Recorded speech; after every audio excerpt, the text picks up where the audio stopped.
Assalamualaikum warahmatullahi wabarakatuh. Bismillahirrahmanirrahim. Alhamdulillahi rabbil alamin. Wassalatu wassalamu ala ashrafil anbiya'i wal mursalin Sayyidina Muhammadin wa ala alihi wa ashabihi ajma'in. Amma ba'du. Bapak Kiai yang saya hormati, selaku orang tua semuanya, pengurus Masjid Al-Ittihad yang berbahagia, para dewan guru, orang tua, para wisudawan yang baru saja kita saksikan pengukuhannya, para undangan sekalian yang berbahagia.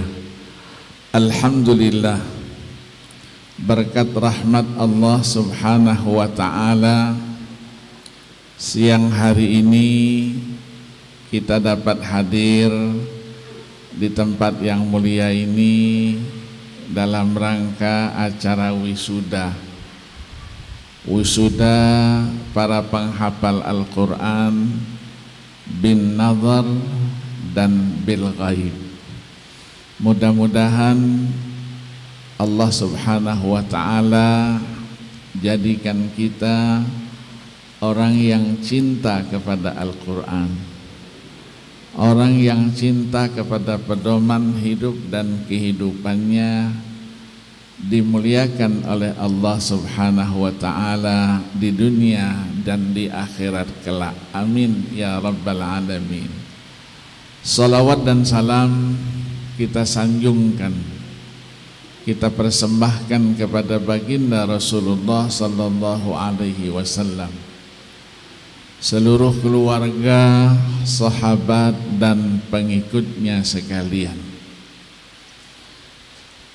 Bapak-bapak dan ibu-ibu sekalian, hari ini adalah hari kebahagiaan, terutama guru, pendidik, orang tua, ya, para pengasuh, dan lebih utama lagi adalah para wisudawan.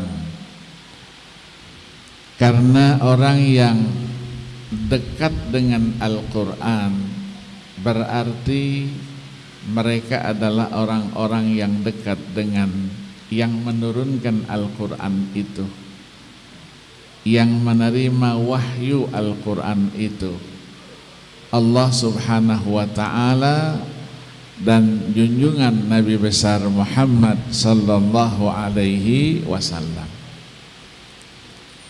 Karena Al-Quran sebagai mukjizat, sesuatu yang luar biasa yang Allah berikan kepada para nabi dan rasulnya sebagai bukti daripada kebenaran misi kenabian dan kerasulan mereka, di samping ada unsur menantang bagi orang-orang yang tidak percaya dengan Al-Quranul Karim.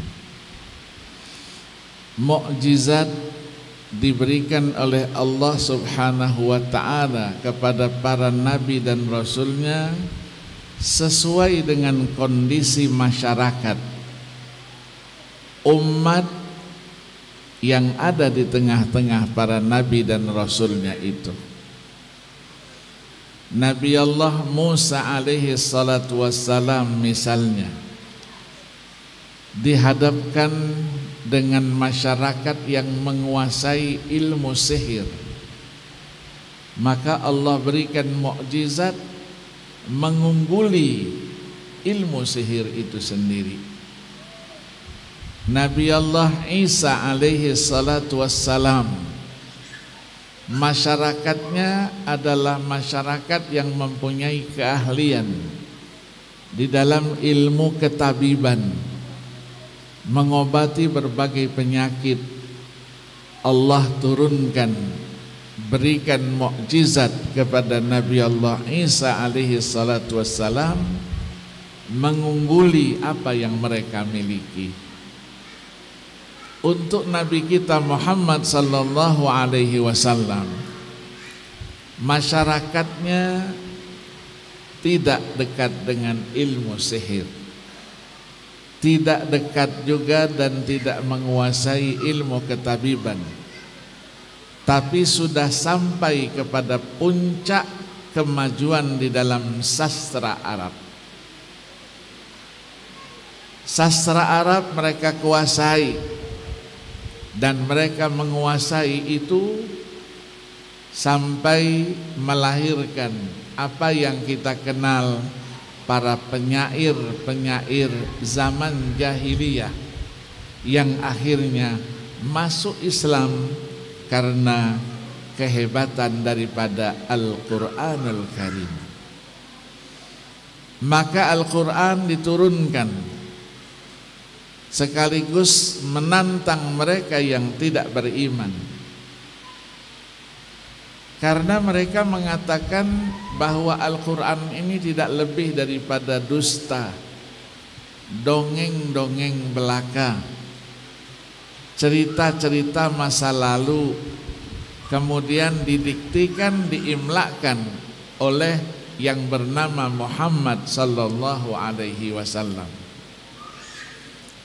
Itulah firman Allah di dalam surah Al-Furqan ayat 4, 5 dan 6. Wa qala alladhina kafaru in hadza illa ifkun iftarah wa a'anahu alaihi qaumun akharun faqad ja'u zulman wa zura wa qalu asatirul awwalin iktatabaha fahiya tumla alaihi bukratan wa asila qul anzalahu alladhi ya'lamu sirra fis samawati wal ardi innahu kana ghafurar rahima. Allah jawab, tidak benar itu semuanya. Sampaikan ya Muhammad bahwa Al-Quran itu diturunkan oleh Allah yang menguasai rahasia langit dan bumi, Allah yang maha pengampun lagi maha penyayang. Maka mereka ditantang, kalian tidak percaya, ditantang mendatangkan Al-Quran secara utuh 114 surat. Itulah ayat di dalam surah At-Tur ayat 34. Falyatu bihaditsim mislihi in kanu shadiqin. Datangkan seperti itu kalau mereka itu benar dalam tuduhannya. Ternyata tidak mampu. Tantangan diturunkan dari 114 surat menjadi 10 surat. Tidak bisa juga dari 10 surat 1 surat saja. Itulah firman Allah dalam surah Hud dan surah Yunus. Am yaquluna naftara qul fa'tu bi'ashri suwarin mislihi muftarayat. Am yaquluna naftara qul fa'tu bi suratin mislihi. Dan juga ayat 23 dari surah Al-Baqarah yang selalu kita baca. Wa in kuntum fi raibim mimma nazzalna ala abdina fa'tu bi suratin min mislihi wad'u syuhada'akum min dunillahi in kuntum shadiqin.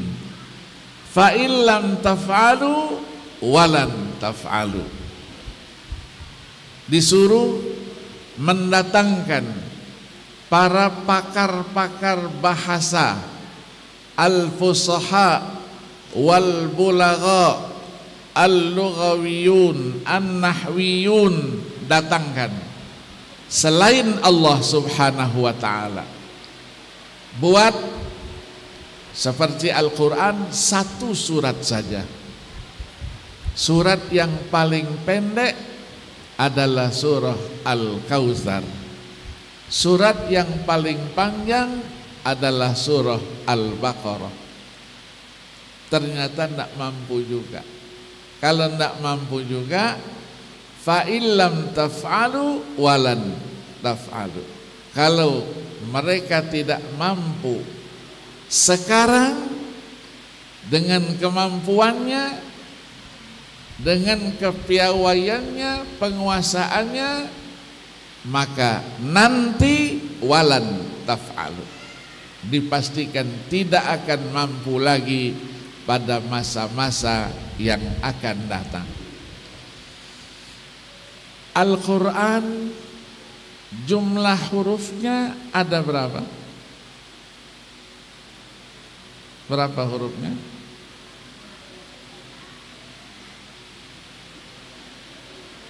323.716 huruf. Kalau menurut Syekh Nawawi Al-Bantani ada 315.980 huruf. Ketika satu huruf bertemu dengan huruf lainnya, menjadilah dia kosakata, kalimat. Jumlahnya ada 77.934 kosakata, 114 surat, 30 juz. Kalau ingin mengetahui berapa huruf dari setiap surat Al-Quran yang 114 itu, diungkapkan oleh Syekh Nawawi Al-Bantani di dalam kitab tafsirnya Marah Labid, atau dikenal dengan tafsir Al-Munir. Nanti untuk pengetahuan nanti saya sharekan nanti. Ya, kalau ditanya nanti surah Ali Imran berapa hurufnya? Nih, tidak percaya, hitung sendiri. Itulah kehebatan Al-Quranul Karim. Ada sementara orang berpendapat, mengapa? Apa perlunya kita menghafal Al-Quran? Sekarang dunianya sudah dunia digital. Untuk mengetahui satu ayat adanya di surat apa, ayat nomor berapa, sebelah kanan atau sebelah kiri, barisnya nomor berapa, tinggal klik, 1 menit juga ketemu. Ngapain kita ngapal Quran? Ini orang yang tidak mengerti Al-Quran. Kalau ingin tahu manfaat menghafal Al-Quran, disebutkan di dalam beberapa buku. Ada Asraru Hifdzil Quran oleh Duailan. Ada lagi disebutkan dalam buku-buku yang lain. Paling tidak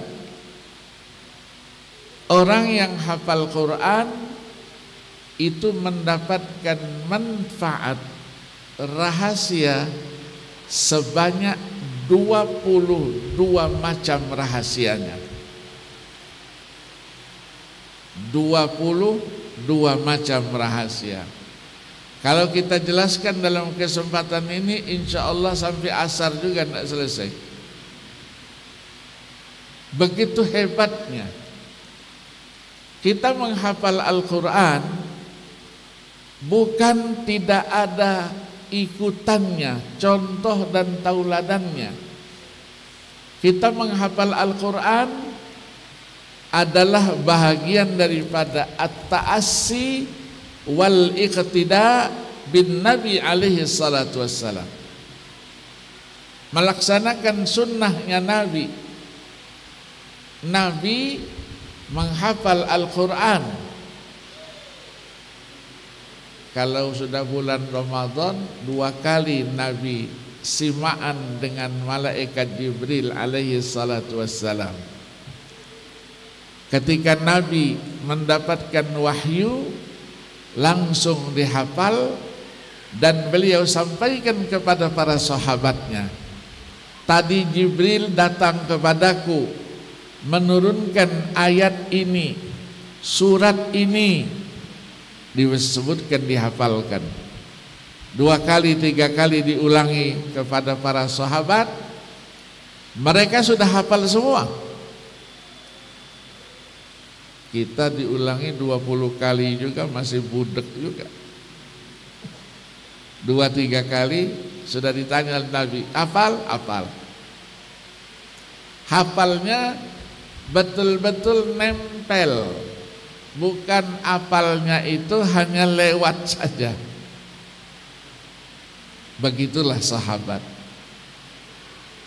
Sahabat menyampaikan lagi tradisi itu kepada para tabi'in, sehingga kita menghafal Al-Quran itu mengikuti sunnahnya para nabi, sunnahnya para sahabat, dan sunnahnya para tabi'in. Ada orang yang mengatakan menghafal Al-Quran itu sulit, membaca Al-Quran itu sulit, mencari tahu isi kandungannya juga sulit. Itu semuanya bohong. Kenyataannya membaca Al-Quran mudah, menghafal Al-Quran juga mudah, mempelajari isi dan kandungannya juga mudah. Orang mau bisa membaca Al-Quran dulu lama, mengenal hurufnya juga lama. Sekarang putra-putra terbaik bangsa ini sudah membuatkan berbagai metode cepat baca, metode cepat tulis, metode cepat terjemah. Berbagai metode banyaknya. Saya dulu mengoreksi metode itu, dimasukkan ke Kementerian Agama, saya koreksi semua. Isinya apa? Pengalaman-pengalaman ketika mengajarkan Al-Quran itu kepada muridnya, dibukukan menjadi 1 buku. Ada yang sampai 3 buku, ada yang 6 buku, sekarang ada yang sampai 8 buku dengan metode-metodenya. Dulu kita kenal metodenya apa? Qiraati. Metodenya Al-Baghdadiyah. Metodenya Iqra, Hattaiyah, Jabariyah, sampai dengan Taswiriyah dan lain-lain sebagainya. Di antara metode-metode itu, kalau diterapkan untuk mengajarkan, mengenalkan huruf Al-Quran, tidak perlu lama-lama. Dalam waktu hanya main jam saja, 4 jam saja, anak yang tidak kenal huruf sama sekali, bahkan alif yang besar-besar itu ditabraknya saja, bisa membaca Al-Quran dan bisa kenal huruf-huruf Al-Quran. Ada metode, betulan banyak mahasiswa saya yang nulis-nulis itu. Ada namanya At-Taswiriyah, kecil, bisa di kantong, ditulis oleh mahasiswa kita dari PT IKI, kemudian S2 dia di IIKI, namanya Ustadz Abdurrahman Umar. Sudah meninggal, masih muda meninggalnya. Saya bawa beliau itu ke Malaysia, ke Singapura. Untuk apa? Memperkenalkan metode dan ingin membuktikan bahwa membaca Al-Quran itu mudah, hanya dalam waktu 3-4 jam saja. Singapura, orang tuanya kadang-kadang tidak sempat ketemu dengan anaknya. Pergi dari rumah kerja, anaknya masih tidur. Pulang kerja, anaknya sudah tidur. Kapan ketemunya? Itu berlarut-larut sampai dengan waktu sudah masuk sekolah SMA. Baca Qur'annya enggak tahu, huruf Al-Quran juga enggak kenal. Saya sampaikan di Masjid Muhajirin di tengah-tengah Mujahidin, tengah-tengah kota Singapura itu, coba besok pagi, hari Minggu kebetulan libur, para orang tua membawa anaknya yang tidak kenal huruf Al-Quran, bawa ke sini, dan juga bawa Al-Qurannya dari rumah untuk orang tuanya. Untuk anak-anaknya jam 8 diserahkan kepada kami.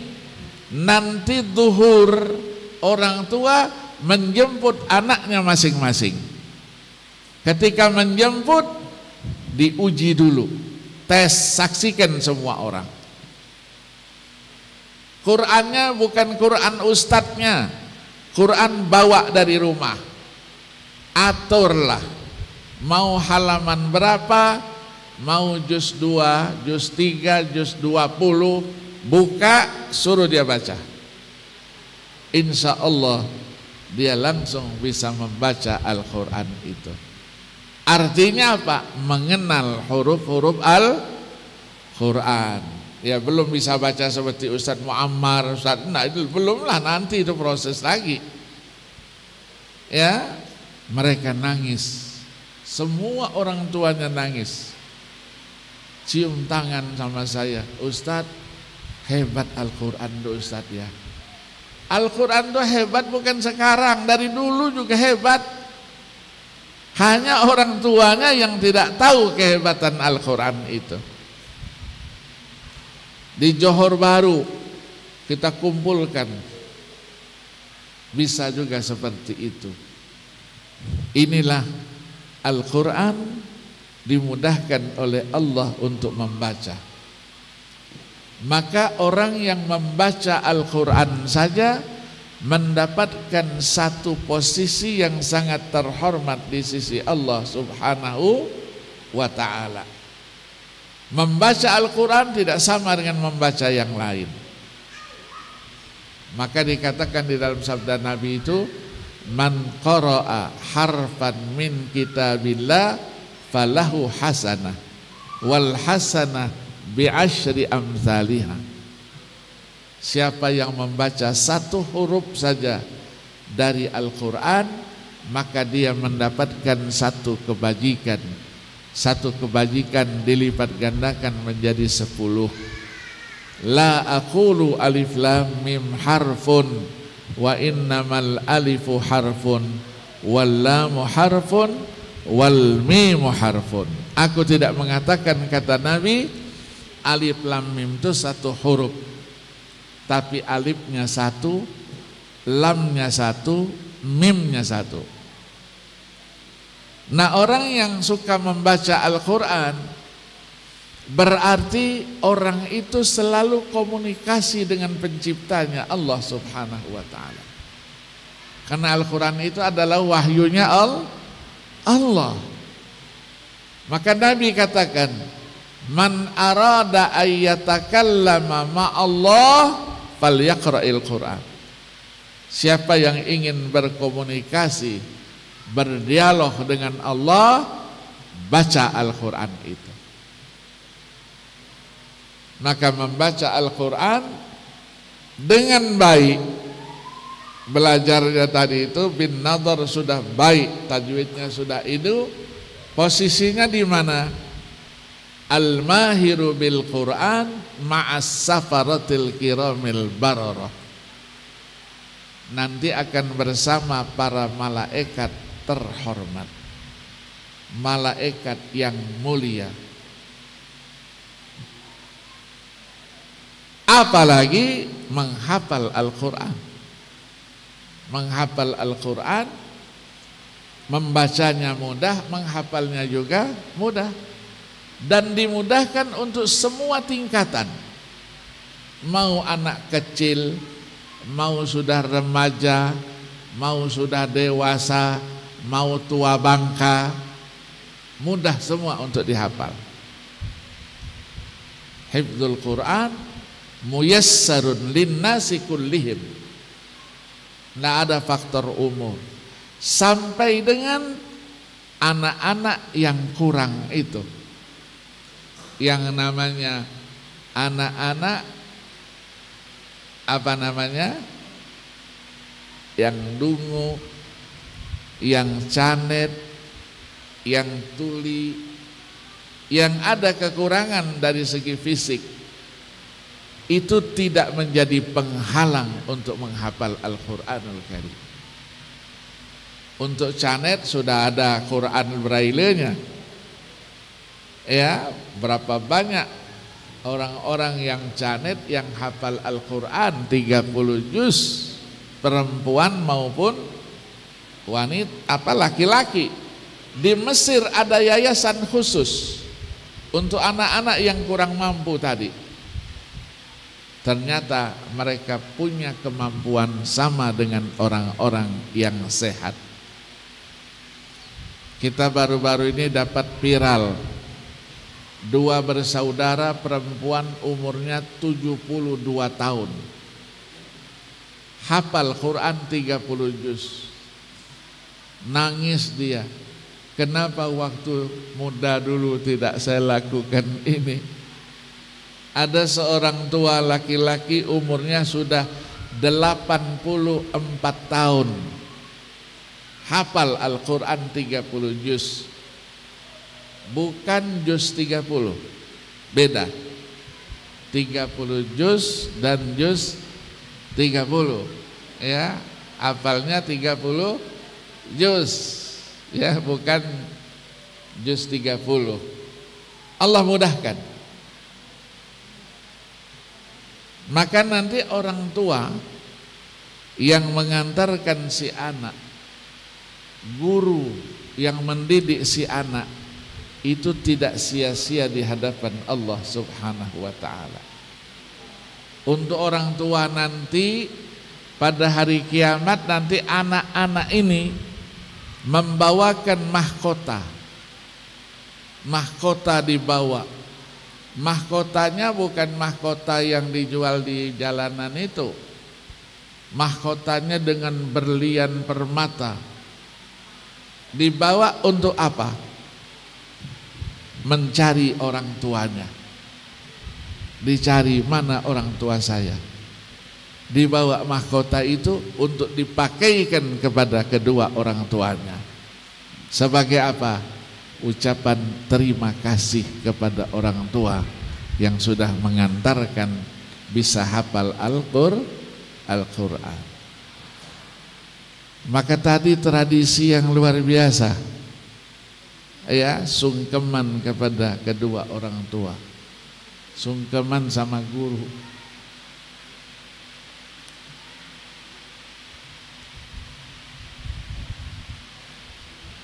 Itu yang saya lakukan dulu. Saya menghafal Al-Quran sudah besar. Usia saya sudah 20 tahun. Ketika kecil, ayah saya itu ahlul Quran. Di rumah itu setiap hari kumpul untuk mengajar Al-Quran. Maghrib Isya apalagi, anak-anak dikumpulkan 200-300 orang di rumah. Kebetulan rumahnya rumah panggung itu. Listrik belum ada. Ada juga tahun 58 itu baru 1 kali seminggu hidup. Pulang pakai apa? Pakai obor. Pulang pakai obor. Saya tidak boleh kemana-mana. Habis maghrib itu harus duduk di sebelah orang tua saya, baca Al-Quran. Supaya apa? Jangan keliaran anak-anak habis maghrib, keliaran akhirnya kena narkoba, nakalan remaja, kenakalan anak. Menghindarkan itu semua ditampung di rumah saya. Dari kampung sebelah sana, kampung sini, di kota Palembang itu saya dididik. Kalau sudah habis isya, ayah saya nanti keliling mengajar Al-Quran dengan nagom, dengan lagu, ke rumah, ke masjid, ke musola, keliling. Satu makro nanti dicontohkan oleh ayah saya. Nanti sudah dicontohkan dengan tajwidnya, lagunya. Ayah saya terus bilang, kamu baca sekarang. Ngikuti ayah tadi. Sehingga saya umur 5 tahun itu sudah jadi qori. Qori kecil katanya, haji kecil. Dipakein kopiah putih, pakai sarung, kadang pakai gamis. Acara-acara besar peresmian Pupuk Sriwijaya Palembang itu saya yang ngaji. Terus dididik sama orang tua, sampai dengan disuruh belajar kepada guru-gurunya. Orang tua menyampaikan ya cara mendidiknya. Kata ayah saya, kalau belajar Al-Quran itu banyak gurunya, banyak pengalamannya. Maksudnya apa ayah gitu kan? Saya cerewet dulu. Maksudnya apa? Nanti ayah suruh ke tempat guru-guru, diantarkan sana untuk belajar Al-Quran yang disebut dengan talaqi wal musyafahah. Belajar Al-Quran tidak boleh dengerin kaset, ditutup kasetnya dia ngaji juga seperti kaset, haram hukumnya. Maka harus talaqi wal musyafahah dengan guru-gurunya itu. Bagaimana gurunya menyebutkan huruf, melapaskan huruf dengan makharijul hurufnya, sifatul hurufnya, ahkamul maddi wal qasarnya, ahkamul hurufnya itu dengan baik. Kenapa? Karena Al-Quran kalau tidak talaqi wal musyafahah, salah kita mengucapkan hurufnya, berubah hurufnya, maka akan menjadikan maknanya pun berubah. Sekarang sudah ada titiknya, ada barisnya, ada matnya, sudah enak. Dulu Al-Quran ketika diturunkan, dituliskan, tidak ada titiknya, giginya juga tidak ada. Sin itu garis begitu saja, tidak ada gigi tiganya itu. Ya, kalau bahasa kita apa? Wal ompongu, wal ompongu, ompong. Kalau dituliskan begitu, tidak ada barisnya, tidak ada titiknya. Kalau tidak hafal Al-Quran, tidak akan bisa membaca itu. Maka tulisan yang sama bisa saja bacaannya berbeda, karena tidak ada titiknya. Salah seorang guru saya dulu ceritakan, ada seorang ulama besar di Maroko. Beliau pergi haji di Mekah bersama dan tinggal di rumahnya para mutawif. Begitu mau pulang, kebetulan habis ongkosnya, kehabisan biayanya. Pinjamlah kepada mutawif itu. Berapa pinjamnya? Pinjamnya seorang hamba dan 70 dinar untuk kembali ke Maroko. Dia bilang sama Mutawib, tahun depan saya akan haji lagi dan saya akan lunasi hutang saya itu. Begitu pulang, dikumpulkan murid-muridnya menyambut kedatangannya, ada yang nyelusup, preman mendengarkan sambutan dari Pak Kiai tadi itu. Saya alhamdulillah hajinya lancar, cuman saya ini punya hutang, tahun depan saya harus haji lagi, 70 dinar dan seorang hamba. Didengar preman tadi, kata preman, empuk nih, tahun depan insya Allah saya dapat duit gitu. Menjelang musim haji, preman tadi itu lapor sama Pak Ustadz tadi, Pak Ustadz doain ya, saya mau pergi haji, semoga dimudahkan. Kata Ustadz, saya juga, karena saya punya hutang, saya harus bayar hutang saya. Janji seorang ulama kan harus ditepati. Udah, berarti hutangnya memang ada ini. Dia ingin mendekatkan saja. Sudah menjelang keberangkatan, pamit lagi. Saya pamit Pak Kiai, Pak Syekh, Tuan Ustadz, mau berangkat haji. Saya ini karena sibuknya tidak bisa berangkat saya. Tolonglah, hutang saya tolong dibayarkan di sana nanti, cari orang namanya ini. Kata preman itu, kalau masalah duit saya tidak berani. Maaf ya. Kalau orang Arab bilang apa? Ya khonnu. Pura-pura enggak mau duit, padahal itu yang dicarinya. Akhirnya dipaksalah sama ustadz tadi itu, dia terima duit 70 dinar dan seorang hamba. Ya kalau memang dipaksa ya apa boleh buat, dia bilang. Saya terima juga. Begitu diserahkan, dia bilang sama syekhnya, harus adalah sepotong surat tulisan. Nanti saya serahkan kepada Mutawib itu. Oh iya, kata syekhnya, saya kasih suratnya. Suratnya ditulis apa? Tulisnya seperti Al-Quran juga, tidak ada titiknya, tidak ada barisnya. Iyyaka na'budu wa iyyaka nasta'in. Begitu ditunjukkan, oh iya saya tahu juga, kata tulisannya. Iyyaka na'budu wa iyyaka nasta'in. Iyalah, kata si ustadz tadi, bawa saja, serahkan ini nanti kepada Mutawib itu. Berangkat dia haji betulan, poya-poya dia 70 dinar.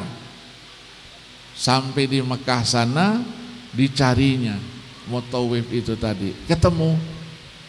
Begitu ketemu dia ceritakan, saya menyampaikan ada amanat salam dari namanya ini. Oh iya, tahun kemarin dia haji di sini, tinggal di tempat saya. Dia enggak haji, enggak.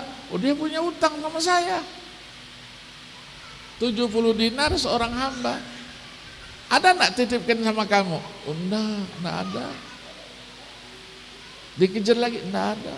Wallahi, kata, oh, sampai sumpah dia, enggak ada. Dikejar lagi, enggak ada.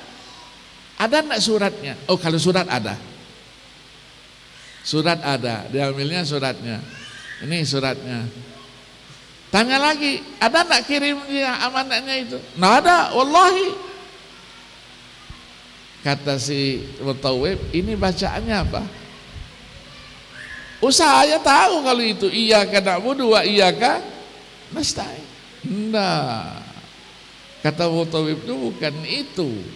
Dia ngasih tahu saya, melalui kamu ini ada kiriman seorang hamba dan kiriman uang 70 dinar.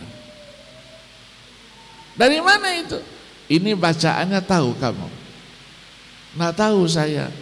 Bacaannya ini ataka bi abdin wa ataka bi sab'in. Kan tulisannya itu juga kan, dirubah saja, ataka bi abdin wa ataka bi sab'in. Artinya sudah sampai padamu seorang hamba dan sampai juga 70, maksudnya 70 dinar. Jangan bohong, dia kirim ini, ngaku dia, iya ada katanya kiriman sama saya, tapi duitnya sudah habis nih. Saya foya-foyakan, saya belanja ini, belanja itu. Coba tulisan saja, ya, itu yang tidak ada barisnya. Yang ada barisnya pun bisa dibaca dengan bacaan berbeda. Itulah namanya ilmu qiraat. Wujuhun mukhtalifah fil ada minan nawahis sautiyah awin nahwiyah awis sarfiyah. Itulah Al-Quran.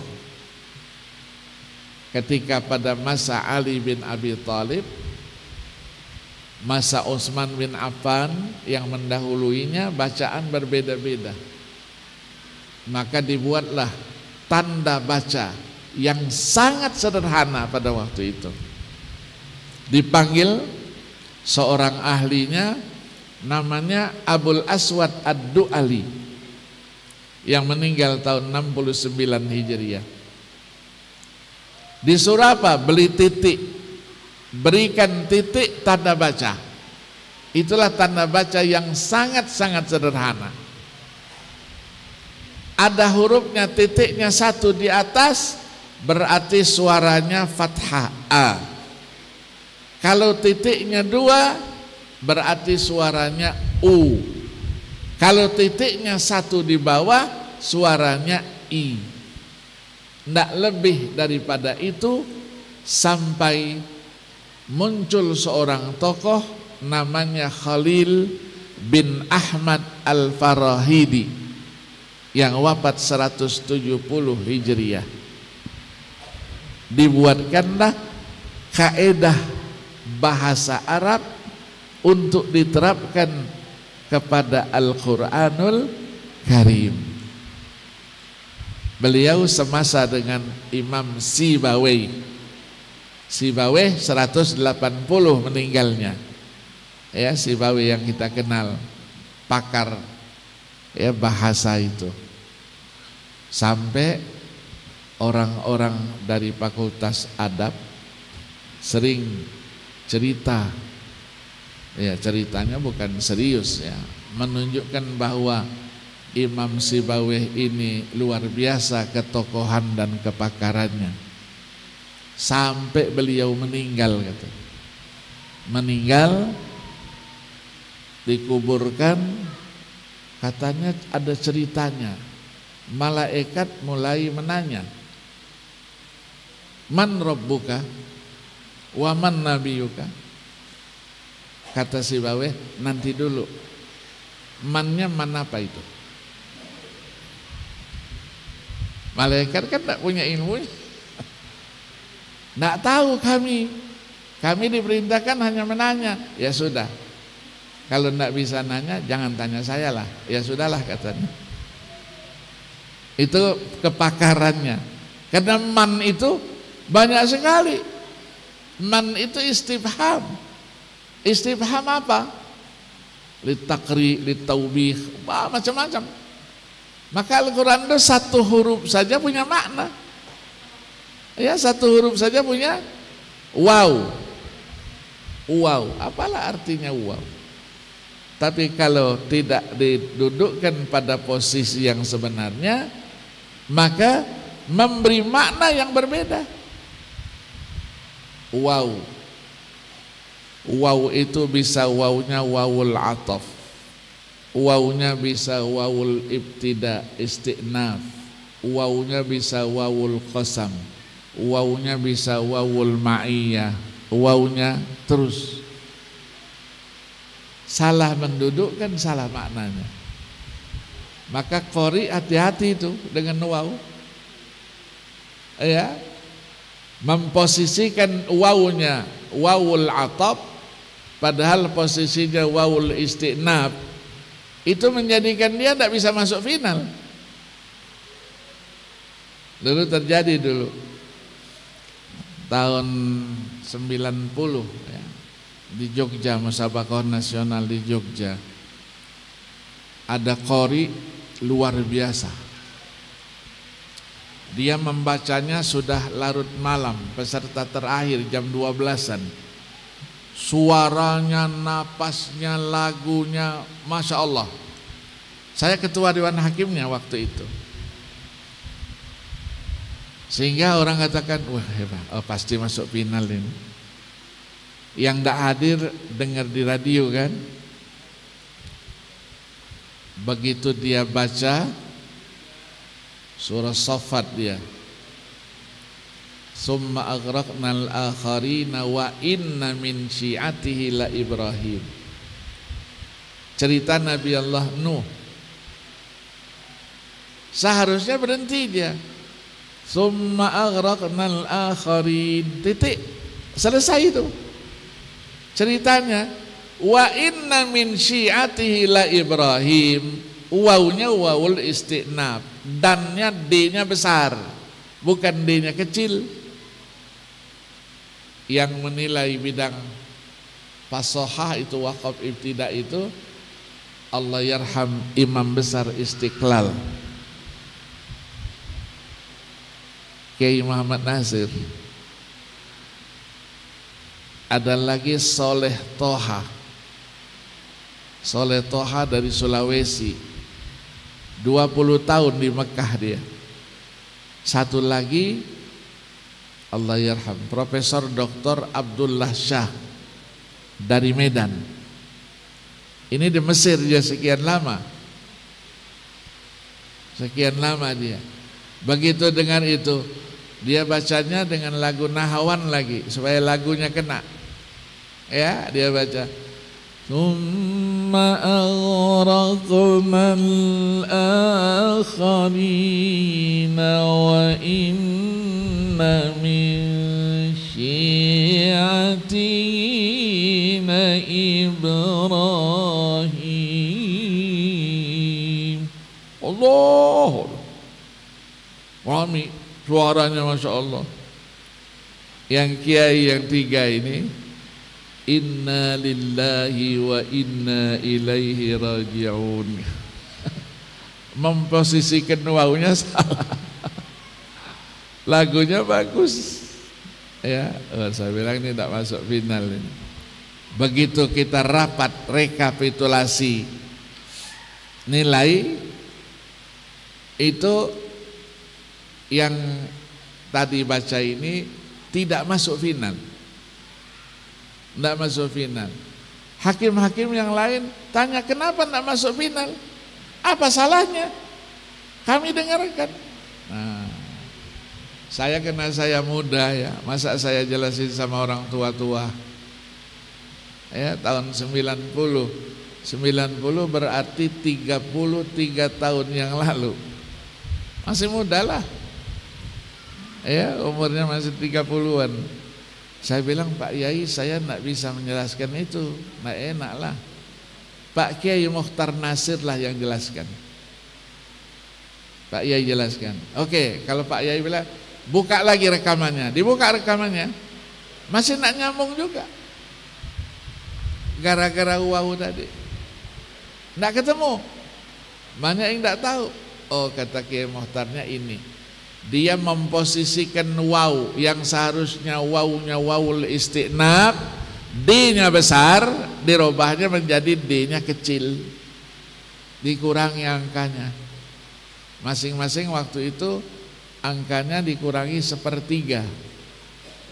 Sepertiga berarti jumlahnya satu. Sementara antara dia dengan finalis yang nomor 3 itu kurangnya cuma 0,0. Jadi kalau dia tidak di situ pasti dia masuk final. Akhirnya harapan 1. Gara-gara wow. Ba, huruf ba, Masya Allah. Ba ada ba harfu jarrin, ba-nya ada ba sababiyah, ba-nya ba bisa ba sumpah, baknya bisa bak zaidah, baknya litab'id, dan seterusnya. Kita beda ketika kita berwudu, ada yang hapus semuanya, ada yang sebagian saja. Gara-gara apa? Gara-gara ba. Wamsahu biru'usikum, hapus kepala kamu. Baknya apa itu? Kata Imam Syafi'i, baknya litab'id, sebahagian. Maka artinya wamsahu ba'da ru'usikum, sebagian. Sebagian itu berapa? Bisa sebagus, sepertiga, bisa juga 2 helai rambut, 1 helai rambut sudah dikatakan sebagian. Kata mazhab Hanafi, Abu Hanifah tidak, kata. Ba di situ baknya zaidah. Baknya zaidah, tambahan. Maka artinya ayat itu wamsahu ru'usakum, hapus kepala kamu. Yang namanya kepala ya semuanya ini tidak boleh ditinggalkan. Itu gara-gara ba. Maka banyak disertasi ditulis al-ba'u fil Qur'anil Karim, al-wawu fil Qur'anil Karim, berbagai ya tulisan karya ilmiah. Kalau dia nulis dapat doktor dia, al-ba' fil Qur'anil Karim. Doktornya doktor apa? Doktor ba lah. Yang wow tadi dokternya dokter wow. Ya, berarti pakar dalam ilmu perwawan, ilmu perbahan. Ya. Menghafal Al-Quran, para penghafal Al-Quran itu punya kelebihan dibandingkan dengan yang lain. Apa keistimewaannya?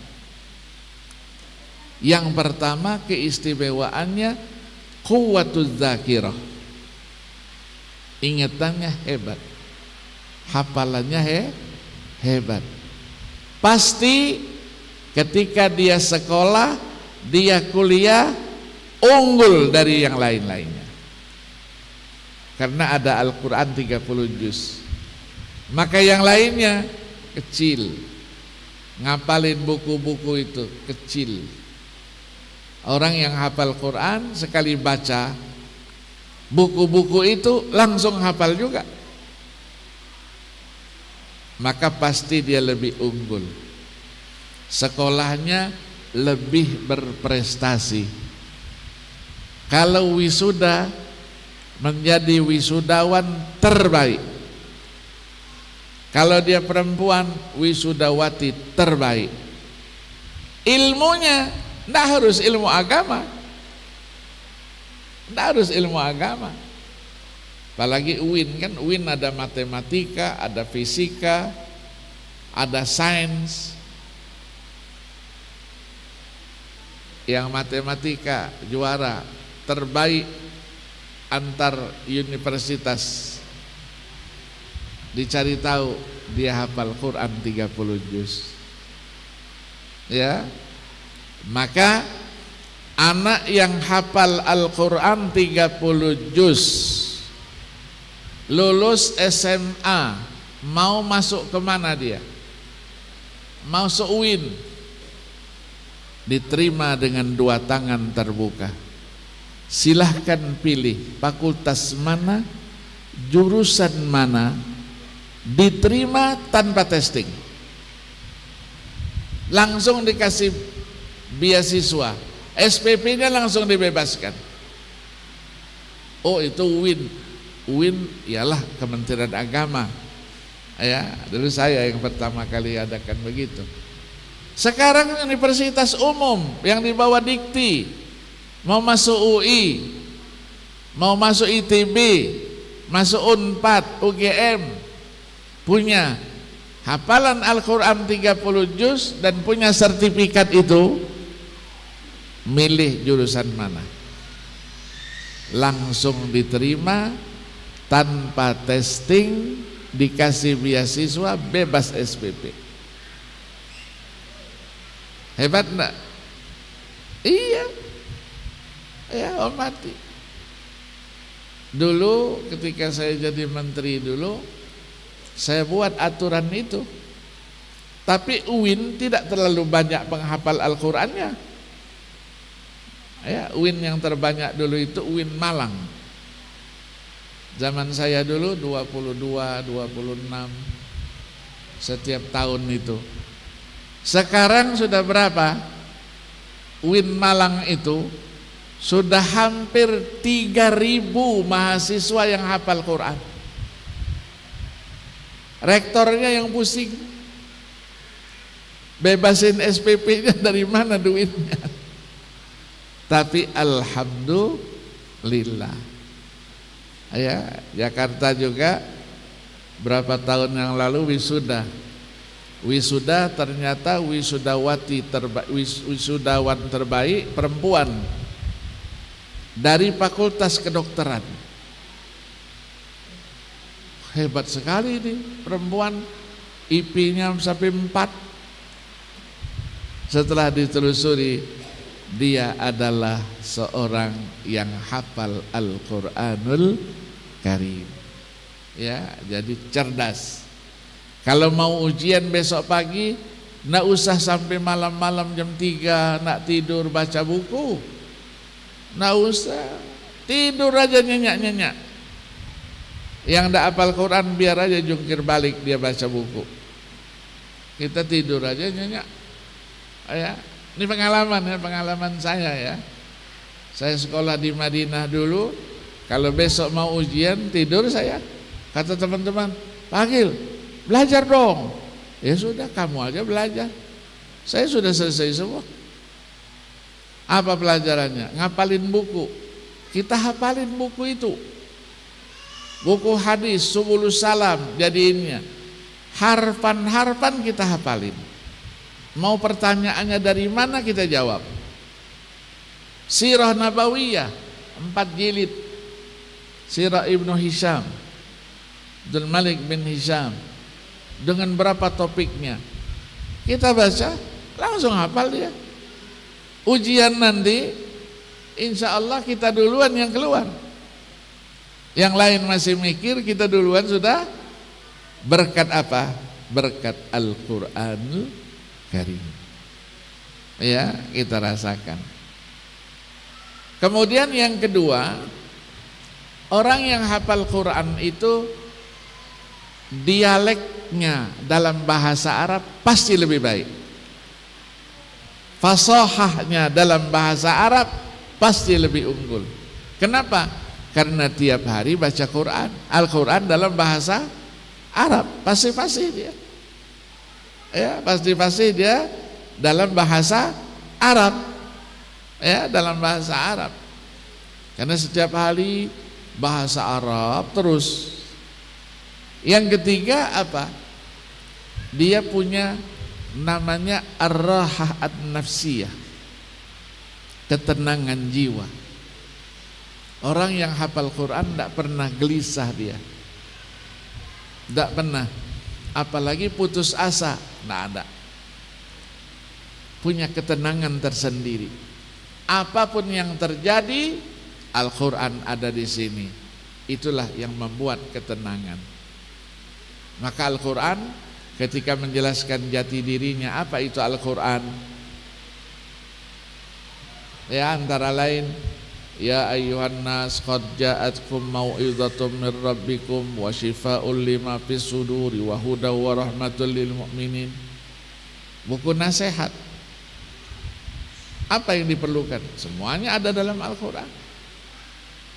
Kemudian shifaa'un lima fis sudur, penawar dari segala macam bentuk penyakit.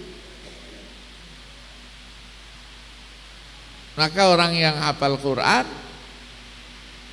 yang suka baca Al-Quran, pasti sehat ya. Pasti sehat. Karena Al-Quran itu syifa. Ya sih, syifa. Dibaca saja surat-suratnya tertentu, tiupin jadi. Ya, mau apa? Mau apa? Oh, saya sebagai seorang yang belum punya teman hidup, saya menginginkan seorang wanita, tapi mau maju takut ditolak sama dia. Iya kan? Iya. Bagi yang hafal Quran kecil, siapa yang diinginkannya? Ingin dijadikan sebagai istrinya? Siapa orangnya? Oh, hadir sama-sama majelis ini. Asal jangan istri orang, asal jangan pinangan orang. Ya, cukup dari jauh saja. Bacain, tiupin. Ajak ngomong dia. Saya sebetulnya punya ini. Saya terima. Orang tua saya ada di rumah. Supaya jangan kelihatan. Proses apapun jangan kelihatan. Dulu kita sekolah dulu. Kalau sekolah di Timur Tengah zaman Orde Baru itu pasti dicurigai. Pulang nanti ingin membangun negara Islam, hukum Islam. Padahal tidak semuanya begitu. Kalau kita liburan dari Saudi itu pulang, tidak boleh pulang ke rumahnya kecuali setelah ada namanya screening P4 di gedung Pancasila itu, ya, di depan Kementerian Agama itu, di Pelamboyan, Jalan Pelamboyan itu. 3 hari dari jam 8 pagi sampai 10 malam. Untuk apa? Di screening supaya dijadikan sebagai Pancasilais sejati. Nanti dikasih sertifikat. Sertifikat itulah ditunjukkan ketika mau berangkat kembali ke negaranya masing-masing. Saya dulu alhamdulillah tidak pernah ikut itu. Bukan berarti saya tidak punya sertifikat Pancasila. P4 ada saya. Tapi 3 hari 3 malam, ya Allah, sayanglah. Lebih baik kita ketemu orang tua kita. Pulang saya, tidak ikut, saya pulang ke Palembang sana. Begitu mau pulang dulu, kumpul masih kita dulu di Halim Perdana Kusuma. Begitu saya datang, Pak Agil, tidak bisa berangkat loh, tidak punya ini loh. Oh iya, tidak apa-apa, saya bilang. Ribut semua, karena kita satu pesawat. Saya bilang nanti kalau imigrasinya, petugas imigrasinya keluar, saya barisan nomor 1, kalian di belakang saya. Lah kamu tidak punya suratnya? Surat itu kecil. Mulai bingung, ada apa ini Pak Agil ini? Begitu sudah baris, saya baca ayat 100 kali bacanya sambil berdiri, kan cepat aja itu, potongan ayat saja. Begitu dia keluar, jangan di depan dia jauh-jauh, jangan dia sudah duduk, kacau nah. Duduk, dia siap, ayo giliran, siapa kalian 1? Saya Pak. Mana paspornya?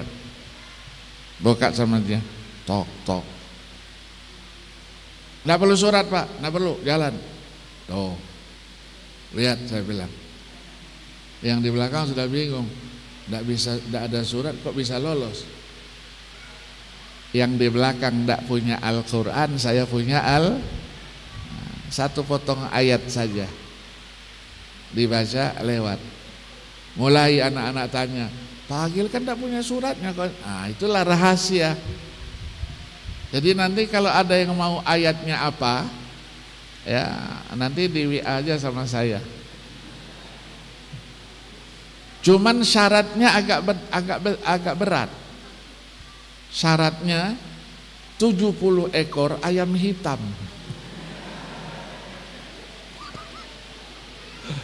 70 ekor ayam. Mau apa lagi? Saya dulu kalau pulang kan bawa anak namanya orang tua yang punya anak, pasti peralatannya kan, kopernya kan macam-macam isinya. Kalau kita waktu masuk biaya cukai itu kan, masuk kita di X-ray, itu teman-teman disuruh buka. Saya enggak pernah saya buka itu, kan dijaga itu. Begitu mau ini koper saya masukkan di X-ray, sambil lewat saya, jalan Pak, ada teman yang dibuka, buka, lah Bapak itu enggak, nah sudah kamu buka lagi. No. Artinya Al-Quran tapi Al-Quran diturunkan bukan untuk itu. Al-Quran diturunkan untuk kita baca, untuk kita hafal, untuk kita amalkan. Ya, banyak nanti yang lain-lainnya itu. Yang keempat, apa? Keistimewaannya ar-rif'atu fid darain. Dia mempunyai tingkatan kedudukan yang sangat terhormat nanti di akhirat. Kenapa? Karena ahlul Quran itu menjadi ahlullah wa khassatuh, menjadi keluarganya Allah. Yang baca saja, apalagi yang hafal Al-Quran. Nabi pada satu saat bercerita pada para sahabatnya, kata beliau, lillahi ahlun fid dunya, Allah itu punya keluarga di dunia. Sahabat mendengar itu, ulangi lagi, halillahi ahlun fid dunya ya Rasulullah, betul itu? Kata Rasulullah, betul, lillahi ahlun fid dunya. Siapa itu? Nabi terus katakan, haula Quran dunia, man akramahum faqad akramahumullah, wa man ahanahum faqad ahanahumullah. Itulah orang-orang yang membaca Al-Quran ketika di dunia. Siapa yang memuliakan mereka, Allah akan muliakan. Siapa yang menghina mereka, yang mendiskreditkan mereka, Allah juga akan balas dengan yang sama. Barulah setelah itu Nabi pesan kepada Abu Hurairah, ya Abu Hurairah, laisa fil ardi ahadun akrama indallah. Dalam satu riwayat, ba'dal anbiya hamalatul Quran. Tidak ada orang yang mulia di muka bumi ini setelah para nabi-nabi kecuali orang yang hafal Al-Quran. Satu riwayat lagi, setelah para nabi-nabi tingkatannya ulama, setelah ulama itulah penghafal Al-Quranul Karim.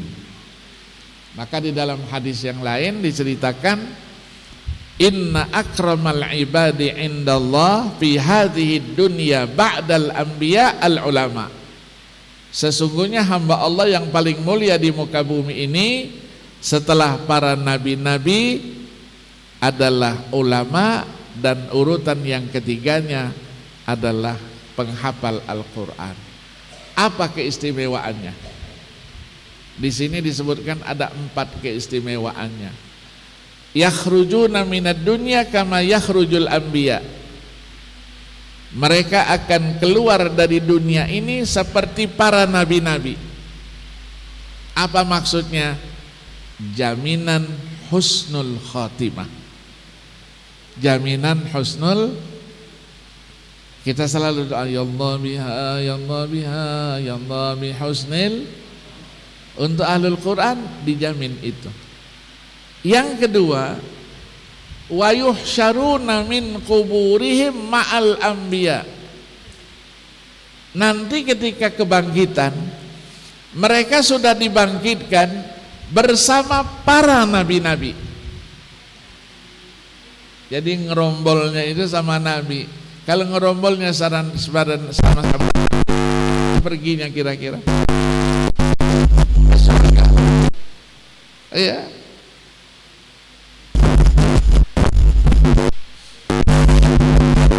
Yang ketiga, wa yamurruna as-sirati ma'al anbiya. Kita akan melewati jembatan sirat Al-Qur'an. Nanti kita menyeberang jembatan Siratul Mustaqim itu bersama para nabi-nabi. Maksudnya apa? Diberikan keselamatan di dalam penyeberangan itu. Karena di bawah neraka jahanam jatuh, selesai. Keempatnya, wa ya'khuzuna sawabal anbiya. Mereka juga mendapatkan para nabi-nabi. Di samping orang yang hafal Quran diberikan oleh Allah satu keistimewaan yang lain, yaitu ketika nanti sudah meninggal dunia dimakamkan, jasad dan kafannya tidak akan rusak sampai dengan hari kiamat nanti. Utuh, jasadnya utuh, kafannya tidak dimakan oleh binatang-binatang tanah. Sebagian orang, oh itu dongeng. Dongeng itu bukan dongeng, hadis Nabi, sabda Nabi. Idza mata hamilul Quran auhallahu ilal ardi alla ta'kuli lahmahu. Kalau orang yang hafal Quran meninggal, Allah terus perintahkan kepada tanah, hei tanah, jangan kamu makan dagingnya. Tanah terus menjawab, faqalat kaifa akulu lahmahu wa kalamuka fi jawfi. Bagaimana aku akan makan dagingnya sementara di dalam dadanya ada Al-Qur'anul Karim. Itulah yang sering kita saksikan. Digali kuburannya untuk dipindahkan, utuh, masih utuh, ya, itu cerita gitu, ya, cerita. Syekh Nawawi Al-Bantani di Mekah itu di Rubat dapat di Baqi, di Ma'la.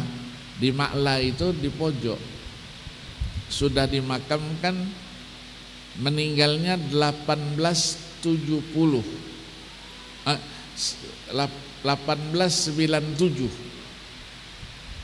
Sudah berapa ratus, 100 tahun lebih. Karena ulama mungkin ada haibahnya, tidak ada yang berani mengganggu itu. Pemindahan tidak ada yang berani. Dicari tahu orang tua-tua, ulama-ulama, ini makamnya siapa ini? Akhirnya ketahuanlah bahwa itu adalah makamnya Syekh Nawawi Al-Bantani. Begitu mau dipindahkan, jasadnya masih utuh, padahal sudah 100 tahun lebih.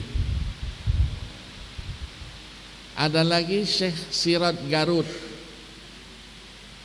yang penghafal Al-Quran, punya anak namanya Abdurrahman Garut. Syekh Sirat Garut ini sudah berapa puluh tahun, 22 tahun, 23 tahun sudah meninggal. Anaknya Abdurrahman ini yang menggantikan posisinya. Ketika dia sudah mulai sakit, yang mengantarkan kepergiannya dia pesan, nanti kalau saya meninggal, saya dimakamkan di atas ayah saya. Kan makam di sana kan tidak seperti di sini ya, diuruk. Jadi dimasukkan, tutup. Ada lagi, masuk lagi, tutup lagi. 3 lantai dia. 3 lantai. Begitu dibuka, si ayah masih ada utuh. Itu sudah sekian tahun. Ya, maka Allah berikan satu kemuliaan tersendiri. Kalau yang real, ya, kejadian yang nyata sekarang, beberapa tahun ini ada mahasiswa saya yang hafal Quran, punya pondok pesantren Al-Quran juga di Bintaro itu.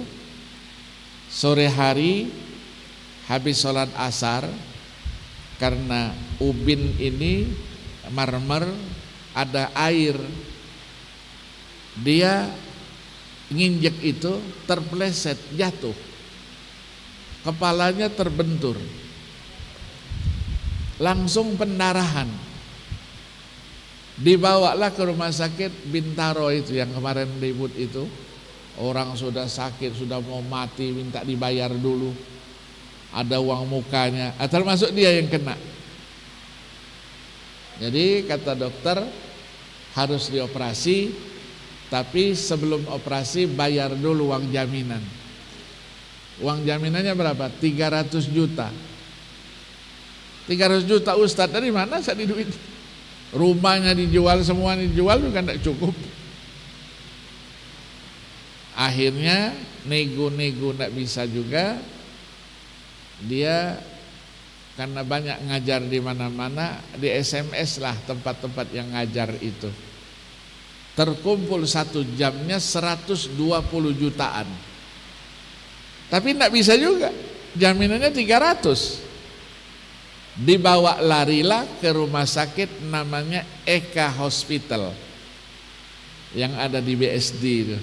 Jadi kalau kita ke BSD sebelah kanan ada Eka Hospital.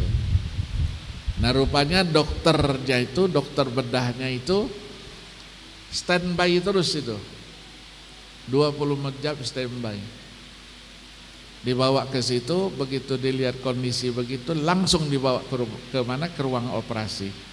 Tidak ada uang jaminan itu. Begitu dioperasi, dibuka ini batok kepala aja ini dibuka, ternyata ada kelainan seperti yang dilakukan sebelumnya. Ada dokter pengalaman dia, operasi seperti itu, pendarahan seperti itu sudah 20 tahun. Dilihatnya ini ada bedanya. Ini ada apa ini orang ini satu ini gitu. Dia keluar, tanya sama istrinya, sama kawan-kawan, siapa itu tadi yang dibawa? Oh itu Ustadz guru ngaji. Tidak, saya tidak percaya. Dikejar-kejar, dikasih tahu, itulah orang yang hafal Quran. Dia imam masjid di MRBG sama saya di sana. Itu katanya, saya tidak mendahului yang di atas, karena semua pembuluh darah biasanya sudah tertutup. Ini ada pembuluh darah yang masih terbuka, 1 pembuluh darah yang terbuka. Insya Allah saya tidak mendahului yang di atas, insya Allah beliau ini bisa kita selamatkan. Masuk lagi ke dalam dia, gabung lagi dengan tim operasi itu, selesai, tahu-tahu keluar, selamat berarti kan? Masuk di ruang istirahat. Setelah itu alhamdulillah anaknya sampai sekarang sehat walafiat. Hafalan Al-Qur'annya juga Masya Allah. Nanti kalau sekali-sesekali sholat mampir di Bintaro Jaya itu, di sektor 9 ada masjid raya namanya MRBG, Masjid Raya Bintaro Jaya. Saya di situ dewan pakarnya saya, dan dia biasa maghrib isya.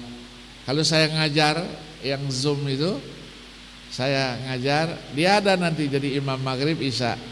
Dia nyuruh saya, enggak, kamu yang jadi imam dia. Ada lagi yang tenggelam di sungai, Tenggelam di sungai sudah 4 hari 4 malam. Di tempat saya di Palembang tahun 2019 yang lalu. Biasa mereka yang hamalatul Quran ini punya tradisi kalau bulan Ramadan itu keliling habis tarawih ke musola, ke masjid-masjid, itu khotaman Al-Quran. 2 kali khotam, 1 kali. Di rombongannya 15 orang sampai 18 orang. Jadi 1 orang 2 juz, berarti 2 kali khotam. Dipulang jam-jam 11:30 pakai perahu itu, sampan itu, getek namanya. Waktu itu sampan itu sampai diisi 18 orang. Iya, sampan kecil 18 orang, bayang gambarnya kayak. Kita bayang gambarnya bagaimana. Di tengah laut Sungai Musi itu bocor terus jatuh. Yang pimpinannya ada Umar Al-Munawwar, keponakan saya. Jangan ada yang terjun gitu. Pegang aja sini. Ngirit minta bantuan, tidak ada. Bulan Ramadan sudah sepi. Di Sungai Musi juga sudah tidak ada orang lagi. 3 orang lompat pakai gamis, lompat, tahu-tahu dia tidak tahu mungkin di bawah itu ada pusaran. Dulu tahun 75 ada kapal yang berbalik di situ. Malam Jumat saya nyaksikan. Dibawalah arus. Ada putarannya di situ. Dibawa 2 orang ketemu 2 hari setelah itu masih utuh. Biasanya kalau orang sudah 2 hari ya di air ngelembung dia, baju yang dipakai apa saja, bungkusnya apa saja, jebol. Dulu zaman PKI dulu di Palembang itu ditangkepin, dimasukkan ke dalam karung, dikasih batu, kasih tali, ya, dilempar dari Sungai Musi itu. Tenggelamlah dia. Nanti berapa hari jebol, karung itu jebol, tinggal fisiknya saja yang melembung besar itu. Ini yang terakhir ada namanya Alfi Syahr. Namanya Alfi Syahr. Anak sematawayang. Anak dari Kiai Firdaus, dia dosen di Muhammadiyah Palembang itu. Baru ketemu itu 23 malam, 24 malam. Jasadnya masih utuh.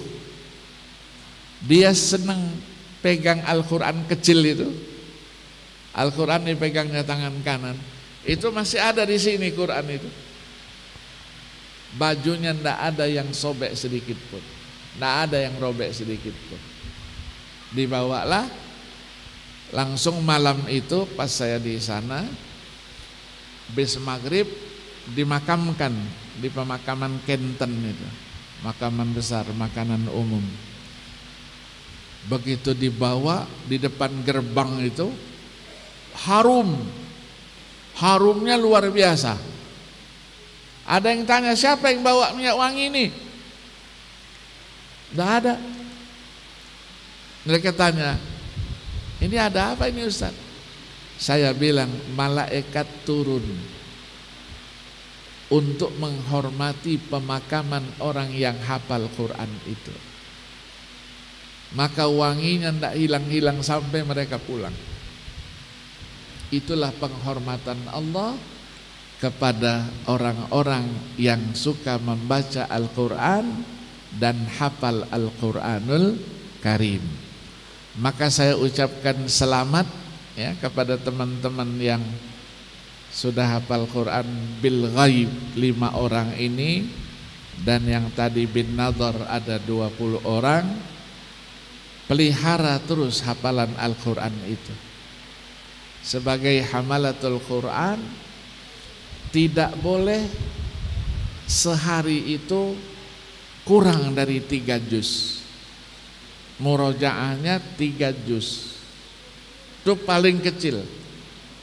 Syukur-syukur bisa 5 juz. Kalau 5 juz berarti kurang dari 1 minggu, 6 hari sudah hafal Al-Quran dan mengkhotamkannya 1 kali.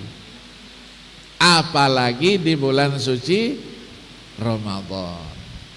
Ya, kalau suci Ramadan paling tidak khotamnya 5 kali lah. Ya, 5 kali. Dari duduk-duduk ngomongin orang, lebih baik pegang Al-Quran. Dari duduk-duduk pegang HP melulu, ya, apalagi lihatnya film Korea, ya, lebih baik baca Al-Quran. Ya, tidak pegang Al-Quran, HP-nya ada, cari aplikasi yang hurufnya paling bagus, pegang kemana-mana. Ya, duduk.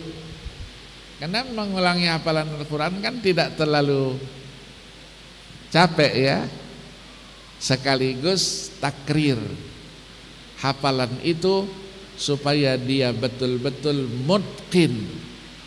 Mutqin itu begitu disebut 1 ayat langsung dia tahu ayat itu adanya di sebelah kanan, sebelah kiri, baris ketiga, baris keberapa, dari juz mana, dia langsung tahu dan langsung nyambung untuk bisa dibaca dan dihafal dengan sebaik-baiknya. Ini mungkin yang dapat saya sampaikan. Sekali lagi selamat ya kepada guru-guru juga yang sudah mendidiknya, membimbingnya sampai menjadi seorang yang hafal Al-Quran 30 juz. Ini adalah satu perjuangan. Yang bin Nazar juga membimbing bacaannya sampai dengan selesai 30 juz. Yakinlah tidak ada yang sia-sia di hadapan Allah Subhanahu wa ta'ala. Semuanya ada nilai dan nanti kita akan terima itu ketika kita diperintahkan Iqra kitabaka kafa binafsikal yawma 'alaika hasiba. Mohon maaf atas segala kekurangannya. Terima kasih. Wallahul muwaffiq ila aqwamit thariq. Wassalamualaikum warahmatullahi wabarakatuh.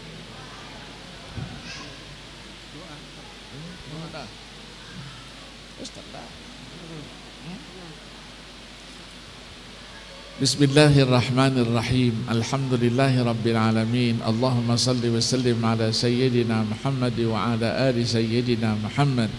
Allahumma inna nas'aluka fahman nabiyyin wa hifdzal mursalin wa ilhamal malaikatil muqarrabin. Allahumma aghnina bil ilm wa zayyinna bil hilm wa akrimna bit taqwa wa jammilna bil afiyah bi rahmatika ya arhamar rahimin. Allahumma rzuqna hubbal Qur'an wa fadlal Qur'an wa nural Qur'an wa barakatal Qur'an wa shifa'al Qur'an wa rahmatal Qur'an wa hidayatal Qur'an. Allahumma ja'alil Qur'ana fi qulubina hifzan wa ala alsinatina tilawatan wa fi sulukina khuluqan.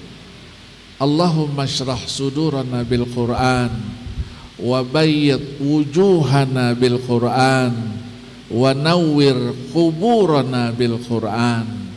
Wa sallallahu wa sallam ala sayyidina Muhammadin nabiyil ummi wa ala alihi wa sahbihi wa sallam. Walhamdulillahi rabbil alamin.